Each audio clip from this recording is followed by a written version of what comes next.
그럼 이번엔 우리 그 많은 화두 그 미국 주식은 팔고 이제 한국 주식 사라 뭐 이런 얘기가 네. 요새 많이 있는데 맞습니다. 그거에는 이제 환율 문제도 좀 있고요. 네. 그다음에 이제까지 미국 주식이 상대적으로 상당히 높이 올랐기 때문에 맞습니다. 그런 이야기 하는 게 있는데 어떻습니까?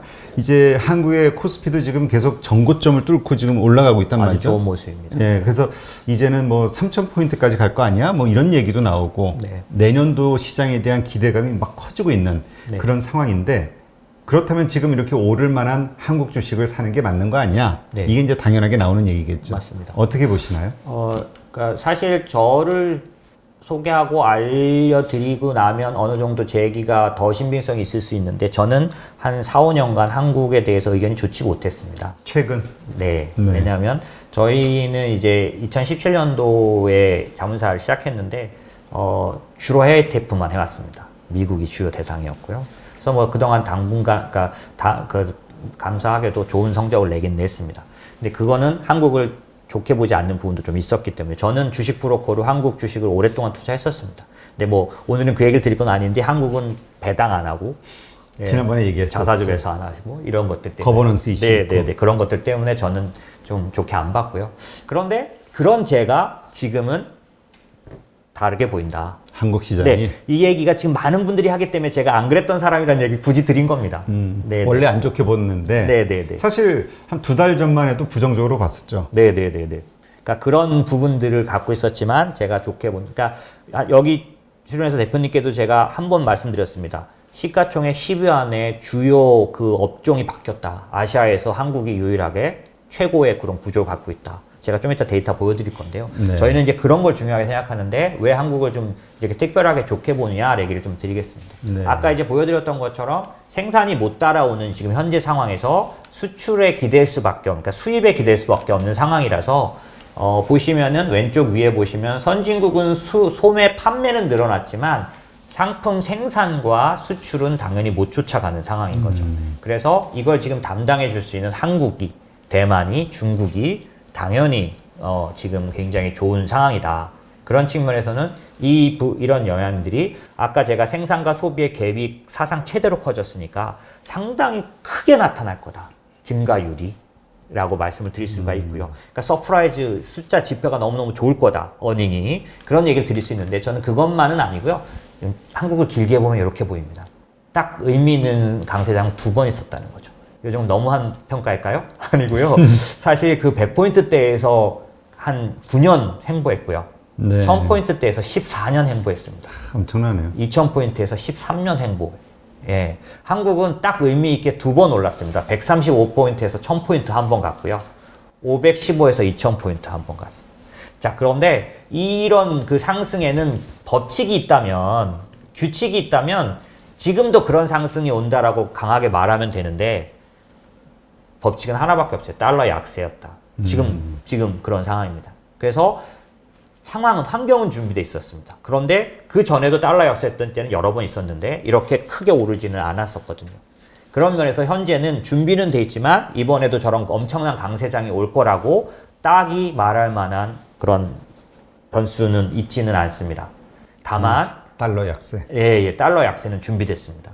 그 달러 약세가 이제 그거는 현상이고요. 네네. 그 원인을 보면은 달러 약세는 이제 원인인 거고 네. 그 원인으로 인해서 발생되는 파생 현상이 외국인의 매수 때문인 건가요? 맞습니다. 저 두 번 다 강력한 외국인의 매수가 있었고요. 사실은 저희는 이제 제가 한국 시장에 주로 투자할 때는 항상 이런 구별을 했습니다. 외국인이 살 때 2가지가 있죠. 환율을 살 때가 있습니다. 더 많은 경우입니다. 그러니까 잘 들어보시면 한국의 원화를 사고 싶은데 진짜로 외국인이 원화를 사버리면 자기가 원화를 사서 자기에게 손실을 가져옵니다. 전 세계에서 원화 크기가 너무 작기 때문에 원화의 양이 적어서 자기가 사서 완전 상한가를 만들어 버리는 거죠. 사면 며칠째 상한가를 만들어 버립니다. 그러면 자기가 팔 때는 고스란히 뒤집어 쓰는 거죠. 그러니까 한국에 원화를 투자하고 싶을 때 외국인은 원화를 사지 않습니다. 뭘 살까요? 삼성전자를 삽니다. 그 달러 현금이나 마찬가지라고 네, 그러더라고요. 맞습니다. 그래서 항상 삼성전자와 그 한두 개의 대형주를 삽니다. 그래서 요즘 외국인들이 5조를 샀지만 넓어지지 않는 거에 대해서 걱정들을 하는 겁니다. 그것만 사니까 삼성전자고 몇 개 대형주만. 네, 환율을 사는 거 아닌가라고 생각하는 겁니다. 왜냐하면 환율은 지금 굉장히 강하게 떨어졌는데 이 환율이 사실 원인이 자체 요인이라고만 보기가 어렵습니다. 위안화 요인일 것 같습니다. 동조화되고 있는 네, 거죠. 그 동조화 개수가 사실 최근 한 몇 년 동안 사실 그럴 수밖에 없는 부분이 좀 있는데 거의 90%가 동조화돼 있는데 아까 제가 뭐라고 말씀드렸냐면 시진핑은 외국 돈을 받아서 자기 회사, 자기 나라의 기업을 살리고 싶으니 외국인들이 주식을 사든 채권을 사든 중국에다 투자하고 싶으면 제일 먼저 보는 건 환율입니다. 왜? 기업으로 벌어도 환율로 깨지면 브라질 국채 아시잖아요. 손실입니다, 오히려. 안정성이 없으면 투자를 못 하지 않습니까? 그렇죠. 그러다 보니까 시진핑도 제일 먼저 돈 들어오라고 만들어 놓은 규칙은 위안화 강세죠. 상황은. 그러니 위안화 강세는 당분간 저희가 거의 예측이 가능합니다. 그런데 우리나라가 위안화와 동조화 90% 돼 있어요. 그러니 원화 강세도 당분간 예측이 됩니다. 그런데 이렇게 자체 요인이 아니라 위안화 요인으로 올랐다면, 그러니까 환율이 강세라면 사실 한국이 좋아서 들어오는 게 아닐 수 있다라는. 근데 지금 그렇다는 건 아니고 제가 오랫동안 한국을 투자해 오는데 환율을, 원화를 샀던 적이 훨씬 더 많습니다, 외국인들이. 근데 저 강세장은 한국을 샀죠. 기업들로 많이 넓어진다. 올랐던 더 두 번의 기회는. 네, 그래서 사실 지금부터 좀 지켜봐야 하는데요. 매수 종목도 넓어져야 되고요. 예, 금액도 누적해서 올해 23조를 팔았다고 하는데 충분히 이제 매수가 들어오는 것들을 확인을 해야 합니다. 아직은 그렇게 딱 잡아 외국인이 한국을 너무너무 좋아하고 사고 있다라고 보기는 어려운 부분이 있습니다. 그러니까 지금 외국인의 자금이 최근 뭐 6조가 들어왔네, 어쩌네, 5조가 들어왔네 이런 얘기가 있는데, 그러니까 이것이 환율 때문에 환율을 사는 일시적 단기 자금인지 네. 아니면 한국 경제 어떤 펀더멘틀의 경제에 투자하는 자금인지는 향후 좀 더 봐야 되는데, 맞습니다. 그 봐야 되는 그 관점은, 포인트는 얼마나 많이 더 들어오느냐, 네. 얼마나 많은 종목을 사느냐, 맞습니다. 이거라는 말씀이신 맞습니다. 건가요? 네네. 그러니까 과거에는 지금 이런 상황이 됐으면 제가 신흥국을 사기, 그러니까 봄에서 여름으로 갈 때 항상 외국인들은 한국을 먼저 사고 한국이 오를 대로 오르고 나면 신흥국으로 갔습니다. 빠져나가기 때문에 더 큰 장은 안 왔습니다. 신흥국으로 가기 전에 항상 한국을 먼저, 왜냐면 시장이 제일 오픈돼 있고 제일 거래가 편하고 제일 문제가 없습니다. 유동성이 있기 안전하니까. 때문에. 네, 그래서 먼저 항상 봄에서 여름으로 갈 때 한국을 샀고 그건 꼭 신흥국으로 온기가 가는 장세였었습니다.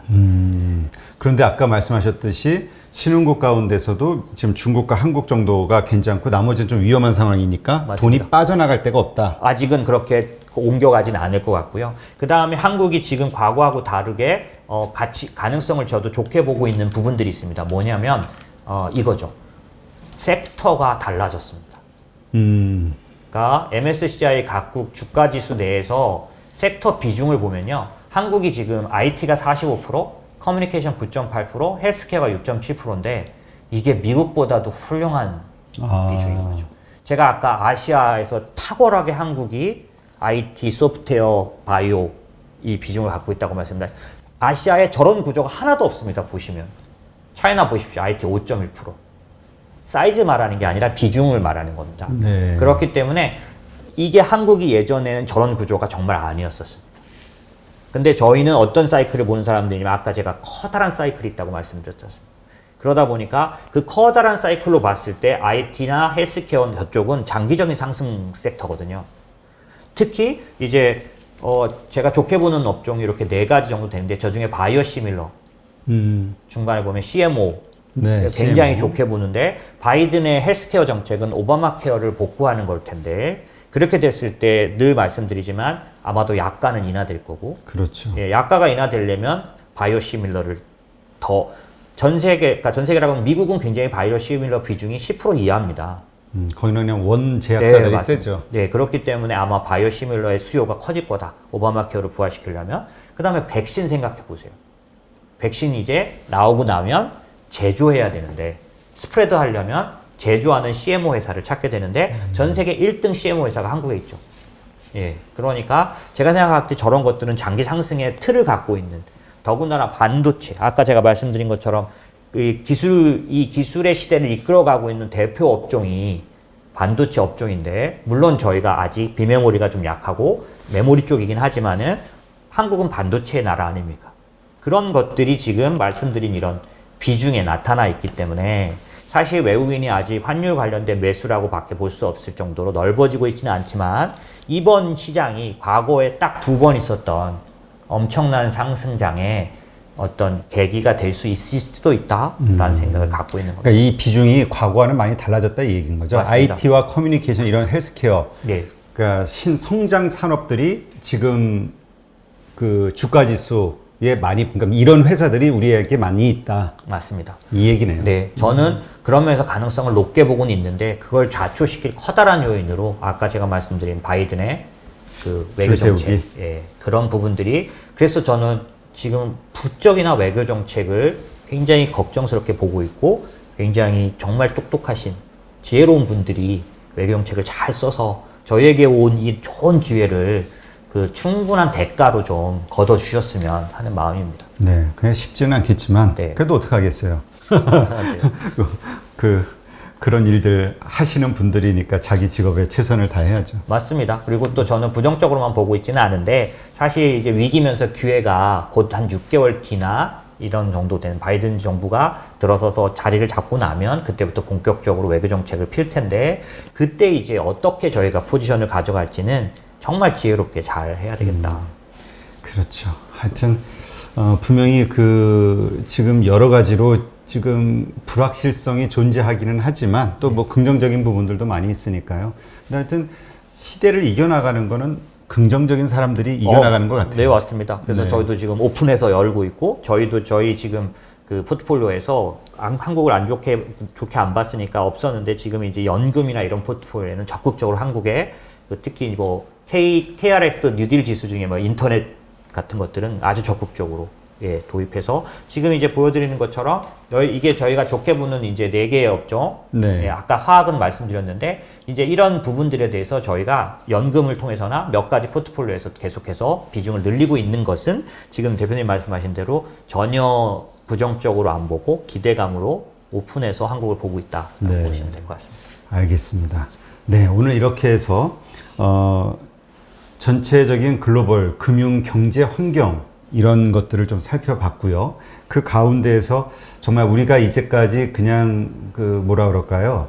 그 쉽게 이야기하던 말들, 뭐 미국 주식 대신 한국 주식을 사는 게 낫냐, 신흥국 투자를 하는 게 맞냐, 이런저런 이야기들이 실제로 어떤 의미를 가지고 있는지를 잘 따져봤는데, 예, 아주 좋은 인사이트를 얻은 것 같고요. 투자하는데 상당히 이럴 수도 있겠구나. 좀 새롭게 예, 알게 된 그런 면들도 많이 있어서 아주 좋았습니다. 네, 오늘 이렇게 긴 시간 함께 해주신 인모스트 투자자문의 장재창 대표님께 감사드립니다. 네, 감사합니다. 고맙습니다.